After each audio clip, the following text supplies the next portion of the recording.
میری تمام ماں بہنیں سید امین القادری صاحب قبلہ کا یہ بیان ضرور سنیں اور اس پر عمل بھی کریں. سنیے. میری قوم کی بیٹیوں، آج تم بیوٹی پارلر تک جا رہی ہو، گلے میں دوپٹے کو مفلر کی شکل میں لٹکا رہی ہو، اللہ اکبر، باریک اور پتلے لباس پہن رہی ہو، اپنے دوپٹوں کو اللہ اکبر تم نے اپنا سر چھپانے کی بجائے فیشن کی طرح گلے میں لٹکانے کی کوشش کی ہے.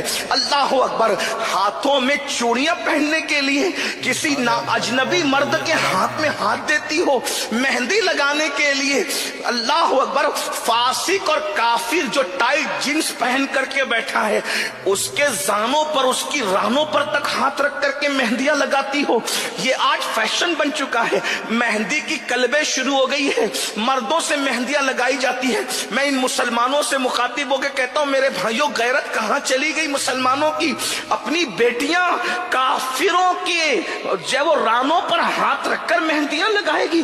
یہ ہاتھ کتنا قیمتی عورت کا، حضور نے کتنا، یہ ہاتھ عورت اپنے پیر کے ہاتھ میں بھی نہیں دے سکتی، اپنے امام کے ہاتھ میں بھی نہیں دے سکتی، چچا زاد بھائی کے ہاتھ میں بھی نہیں دے سکتی، پھپھی زاد بھائی کے ہاتھ میں بھی نہیں دے سکتی، خالہ زاد بھائی کے ہاتھ میں بھی نہیں دے سکتی. یہ عورتوں کا ہاتھ اللہ کے رسول نے فرمایا کہ عورتیں میرے ہاتھ میں بھی نہیں دے سکتی. رسول اللہ سید المعصومین جس کے قریب سے کبھی گناہ گزر کے بھی نہیں جا سکتا، خطا جس کے قریب سے کبھی گزر کے بھی نہیں جا سکتی، حضور نے عورتوں کا ہاتھ اپنے ہاتھ میں نہیں لیا.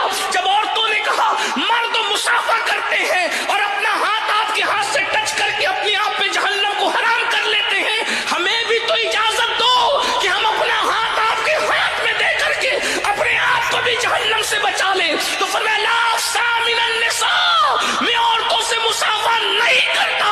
ارے جب ایک امتی نبی کے ہاتھ میں اپنا ہاتھ نہیں دیتی تو تمہارا اتنا جگر کہاں سے آیا کہ تمہاری بیٹیاں چوڑیاں پہننے کے لیے کافروں کے ہاتھ میں اپنا ہاتھ دے رہی، مہندی لگانے کے لیے کافروں کے ہاتھ میں؟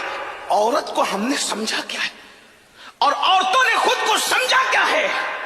آج کل کی عورتیں فلم، سیریل، یہی تمہارے لیے آئیڈیا ہے؟ سیدہ فاطمہ الزہرا کی زندگی کو آئیڈیل نہیں بناؤ گے؟ محرم کے 3 دنوں میں امام حسین کے غم میں رونے والوں، کیا رسول اللہ کی امی جان کی زندگی؟ توبہ کر لینا گناہوں سے، اس پر عمل ضرور کریں. اللہ رسول کی بارگاہ میں توبہ کریں.